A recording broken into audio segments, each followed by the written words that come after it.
Hello, and welcome to the University of Alberta's Opening Up Copyright Instructional Module on Insubstantial Copying. Aya is writing a new book. Although most of her book will be her own original work, she wants to incorporate some material from other copyright-protected works into her book as well. Of course, it is important to Aya that she takes appropriate steps to properly respect the copyright in this other material she intends to use. Section 3.1 of the Copyright Act defines copyright protections in a work as the sole right to produce or reproduce the work or any substantial part thereof. Note the word substantial. Copyright only applies to a substantial part of a work. Therefore, if Aya wants to reproduce part of a work that is not a substantial part, then copyright protection would not apply and therefore not limit her use of that material. So how can Aya tell whether the part she wants to incorporate into her own book is a substantial part of that other work? Note that we are concerned with whether what is used from the other work forms a substantial part of that other work, not whether the material from the other work forms a substantial part of Aya's new work. The Copyright Act does not provide any guidance on what counts as a substantial part. This is a matter of interpretation that must be considered on a case-by-case basis, so Aya will need to make an assessment. Before proceeding with an assessment of what might count as a substantial part, we should pause for a quick word about fair dealing. Fair dealing can be applied to the use of a substantial excerpt from copyright-protected works, where its conditions are satisfied. If fair dealing would apply, there may be no need to resolve any questions about substantiality.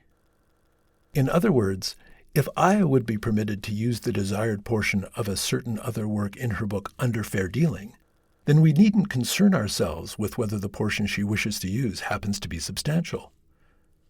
In light of this, for the sake of our exploration, let's assume that Aya's uses of other works fall outside what would be permitted under fair dealing. There are three main ways in which Aya will be using material from other works. One is the inclusion of verbatim passages from another work. The second will be through paraphrasing passages from another work. And the third will be creating original passages that are inspired by and written in the style of or otherwise draw on another work. In each instance, and for each of these ways of using material, Aya is interested in assessing whether the portion of that material she is using should reasonably be considered substantial. In making her assessments, there are two main factors Aya should consider when determining whether the material she has taken from other sources should be considered substantial. These are the quantity and quality of the material used and the impact of her use of the material on the activities of the rights holder and the value of the copyright in the source. These might be considered the what and the how. What is being reproduced and how it is being presented in the new work. So, let's look at how these factors will apply to the three different ways in which Aya wants to use protected material. The first way involves including a verbatim passage from another work. In this case, there is direct copying from the source work. Direct copying has both a quantitative and qualitative aspect. How much of the source work is reproduced, and how important is that portion to the overall value of the source work? Direct copying might also impact the rights holder. How is the verbatim excerpt presented? Is it set off from the surrounding text and clearly attributed both to the author and the source work? Or is it reproduced in the body of the new text with the source acknowledged in a footnote? Or is there no acknowledgement at all? But wait a second. If an excerpt is not substantial, then no copyright protection applies.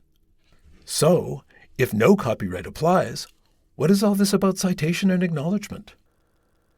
The presence or absence of these might impact the rights holder. It might be argued that the use of the material has less adverse impact on the rights holder if the source of the work and its author are clearly identified and acknowledged. And reducing the impact on the rights holder may be relevant to substantiality. While citation and acknowledgement are not always necessary for the use of an excerpt to be deemed insubstantial, where practical, it is generally good practice to do so. In Aya's case, she wants to reproduce one full paragraph from a book. The paragraph will be reproduced verbatim. The source work from which the paragraph has been taken and the author will be clearly identified, and the source will be appropriately cited. In this case, it is reasonable to consider the paragraph in the context of Aya's use of it as not substantial, and therefore Aya will not need to seek permission to use this excerpt as described. The second way Aya wants to use material from another source is to paraphrase some material from another work. In other words, she is writing some new text, but this new text will rely considerably on the source work. Let's refer to this category as altered copying. Again, in assessing substantiality in cases of altered copying, the same two factors apply. The what, quantitative and qualitative aspects of the use in relation to the source work, and the how, potential impact on the source work and its rights holder. In this case, Aya intends to paraphrase, in a few paragraphs, what covers 2 pages in the source work, which is also a book. Aya's readers don't need as much detail as is offered in the original, and Aya also thinks that her version communicates the key information more clearly, at least for her purposes. Aya intends to mention the source in the body of her text and to provide a specific citation in a footnote. Again, given Aya's approach to the what and the how, this example of altered copying should count as insubstantial and not require permission from the copyright holder. The third way that Aya wants to use material from another source is for one chapter of her book to make its point through telling a story. This chapter will be an original story created to illustrate a point in a book that makes use of certain characters and settings from The Godfather. Let's call this a derivative. A derivative. Specifically, Aya's chapter will center on a scene that never appears in the original between the characters Michael and Fredo Corleone. Aya's chapter will attempt to make its point effectively through lines on the knowledge her audience already has of the Godfather's characters and their world, based on the popularity of the source work. She will credit the novel and the 2 movies in footnotes. Although Michael and Fredo are important characters in The Godfather, and while Aya's chapter will rely on much of what the original has done to create and give depth to these characters, she is using them for a small portion of her work to illustrate a point about relationships between brothers that serves her larger work. So is Aya's use of the material from The Godfather substantial? Fortunately, there is a court case that provides some guidance in such situations. In 2013, the Supreme Court of Canada issued a decision that deals with a derivative work. This case dealt with the characters and settings of a television program, and the court made the following 4 points to assist in assessing substantiality that might be applicable to such a derivative work. A substantial part of a work is a flexible notion.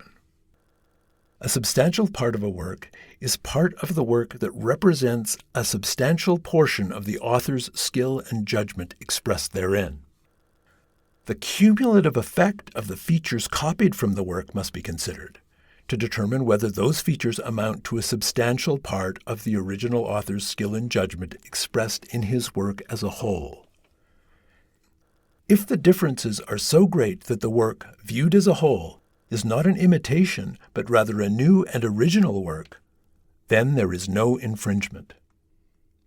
In making her assessment regarding the derivative she wants to include in her book, Aya and her publisher will have to look carefully at how great the differences are between her derivative and the original work, and how reliant her derivative remains on the skill and judgment of the original author.